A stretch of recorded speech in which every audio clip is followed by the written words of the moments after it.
Another little story we'd like to share with you is we're going to dedicate this to our good friend Arty Greer.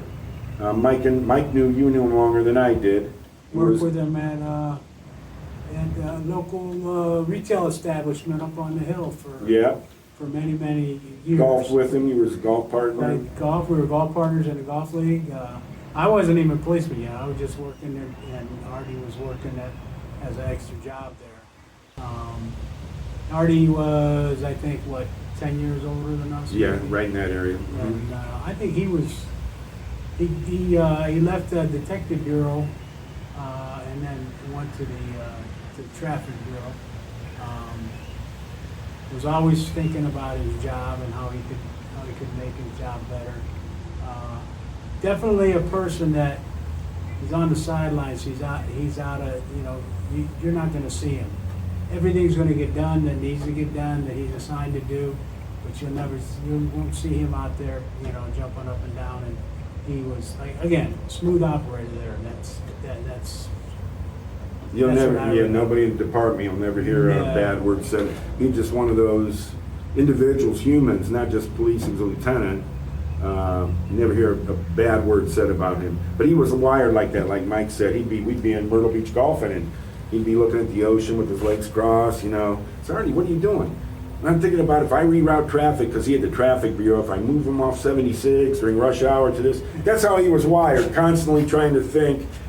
And we got to be good buddies, and we'd go out every Friday for happy hour, Arty and I, and sometimes Mike would join us.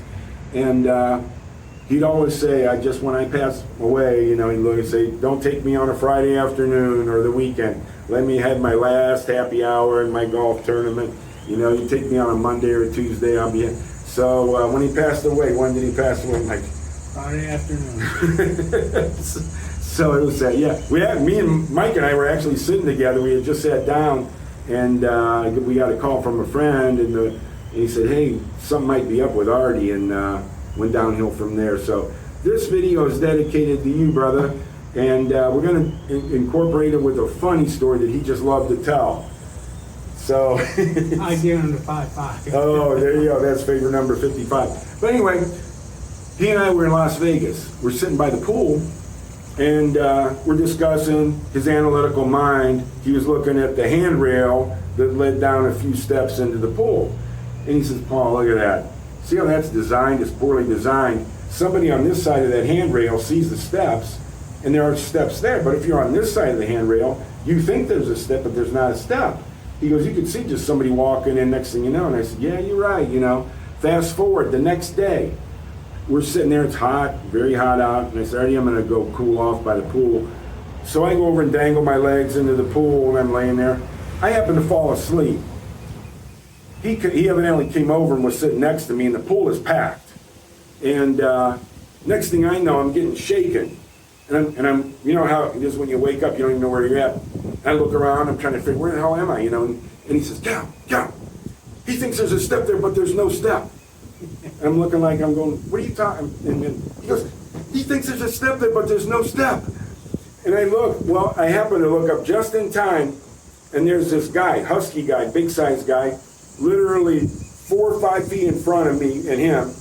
And he's doing a cha-cha, and he's got 2 full pitchers of pina colada in his hands. And everybody's looking at him. He had a tattoo on one arm that said, I'm drunk, and on the other arm, it said, I'm hungry. And those were his tattoos, and I was thinking, I think he's probably both of those right now. So he's got, and back then, these pictures, were $60 a picture. Today, they cost you a small fortune out in Vegas. But he's got his cha-cha, and he goes to take a back step, just like Arty had said, thinking there's a step there, but there's not. So his first foot went, and his eyes, I remember, they looked like saucers. And these pictures shot up in the air, flew up in the air, and back he goes into the pool, and kaplash! Like tidal wave. So we look at chunks of pineapple floating around, cherries with stems floating around, two empty pitchers like buoys Yeah. floating around in the wake. Pina colada light is what he got. Yeah. so Arty used to love that. Tell that. I can't even tell. It still cracks me up. But he used to love to tell that story. And if that gentleman who we're talking about with the tattoo, you see this video, get a hold of us. Call us, please. Yeah, call us, please. We'll feature as a guest. We'll buy you a couple pictures of pina colada because that was he just loved it. So Arty, I hope you're hearing us doing this. 5-5 to Arty.